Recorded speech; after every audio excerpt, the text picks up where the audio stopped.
Cañedo, Present, ma'am. Misionero, Hernandez,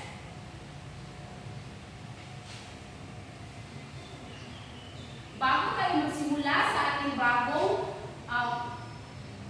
sino nakalala sa ating tinalakay kahapon? Ma'am, ito ay patungkol sa paggawa ng tula. Patungkol sa Paggawa ng tula. magaling Cañedo, ito ay tungkol sa paggawa ng tula. Ngayon, bago tayo magsimula sa ating bagong tatalakayin, ay mayroon muna tayong maikling gawain. Ito ay tinawag kong hula-tugma.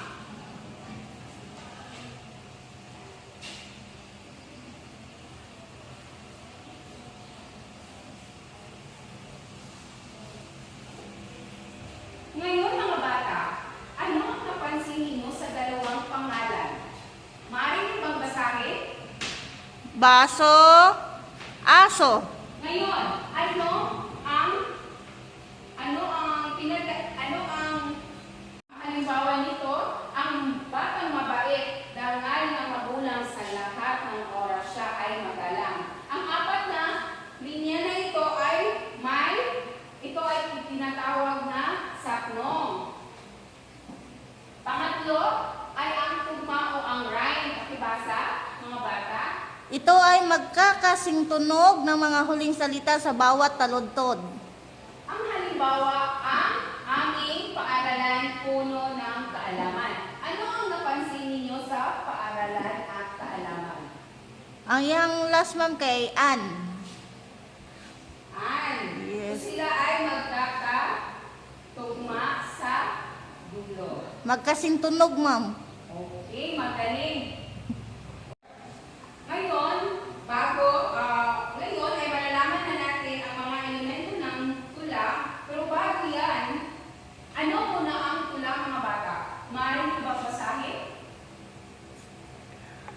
Ang tula ay isang masining na anyo ng panitikan na nagpapahayag ng damdamin, kaisipan o karanasan ng tao sa pamamagitan ng saknong at taludtod, ma'am. Okay. Ngayon, tumako naman tayo sa mga elemento ng tula. Ang unang elemento ay ang taludtod o line sa Ingles. Pakibasa. Ito ay tumutukoy sa isang linya ng mga salita sa loob ng isang tula, ma'am. Halimbawa, ang batang mabait. So, ang batang mabait ay may isa lamang taludtod. Sunod, ang saknong o ang stanza sa Ingles. Pakibasa. Ito ay grupo o lipon ng mga taludtod. Madalas itong pinaghihiwalay ng puwang o space sa susunod na grupo. Ngayon mga bata, ano ang napansin ninyo sa dalawang pangalan ito? Sila ay Sa last, ma'am, pareha sila ka ng pronouns. Ay ka ng kuwan, bitaw, ma'am, tuno. Pareha sa baso, aso. magaling Cañedo, sila ay ang kanilang tunog ay magkatugma. Ngayon, tapos na tayo sa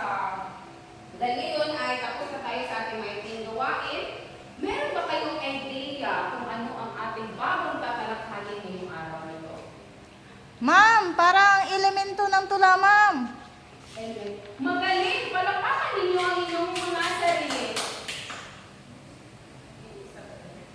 Bago tayo magsimula sa ating tatalakayin, ay ito muna ang ating mga alitutunin sa ating klase. Una, huwag maging maingay. Pangalawa, manatili lamang sa inyong upuan. Pangatlo, makinig sa guro. Dito naman tayo sa ating talakayan. Mayroon akong isang maikling tula dito. Ngayon, Cañedo, ituro mo nga kung saan ang mga salitang magkakasintugma. Ano ang mga salitang magkakasintugma? Magkasing tugma or makakasintunog, ma'am. Kanang kuan, ma'am. Anong last bitaw, ma'am? Payapa, murag Ang ilang Ano ba? masaya, ang last nila ma'am kay masaya, saya, murag naglas sa kanang ang apple dito ma'am. Okay, magaling. Ngayon ay binilangin mo naman ang mga mga pantik sa mga bawat taludtod. So, Kanang kuan ma'am, ihapon ako ang isa ka linya. Sa, one, o, ay, sakwan, guros, dalawa, tatlo, apat, lima, anim, pito, walo. So, meron siyang 8 taludtod. Ngayon mga bata, ano nga ulit ang tula? Isang masining na anyo ng panitikan na nagpapahayag ng damdamin, kaisipan o karanasan ng tao sa pamamagitan ng saknong at taludtod, ma'am. Magaling mga bata ngayon, bigyan nyo ang inyong mga sarili ng wow clap. 1, 2, 3, 1, 2, 3. Wow! Wow! Wow! Gusto ba ang lahat? Paknakwan. Tapos na ba kayo? Okay, maaari nyo lang ipasa ang inyong mga ginawa.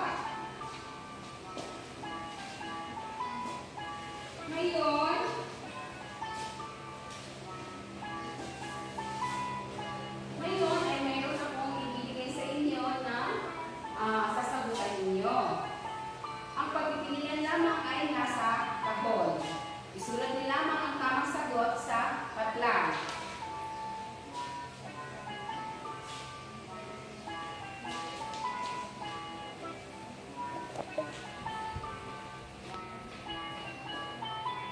Ngayon, tapos na ba kayo mga bata?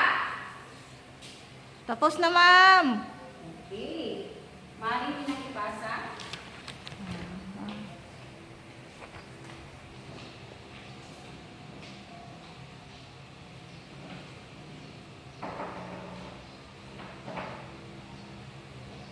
Ngayon mga bata, ay tapos na tayo sa ating maikling gawain ay kumuha kayo ng kapat na papel at sagutin niyo lamang ang tanong. So basahin niyo ang tulang ng guro sa aming bahay. At ito ang mga tanong. Una, ilang saknong ang mayroon sa tula? Pangalawa, ilang taludtod ang makikita sa unang saknong? Pangatlo, ibigay ang dalawang salitang nagkakasintunog o tugma sa tula. Pang-apat, sumulat ng isang sariling saknong na may 4 na taludtod tungkol sa iyong paboritong hayop. Tapos na ba mga bata? Wala pa, ma'am. Wala pa. Magsulat pa gani ko. Kanya daw, tapos ka na ba? Mana, ma'am.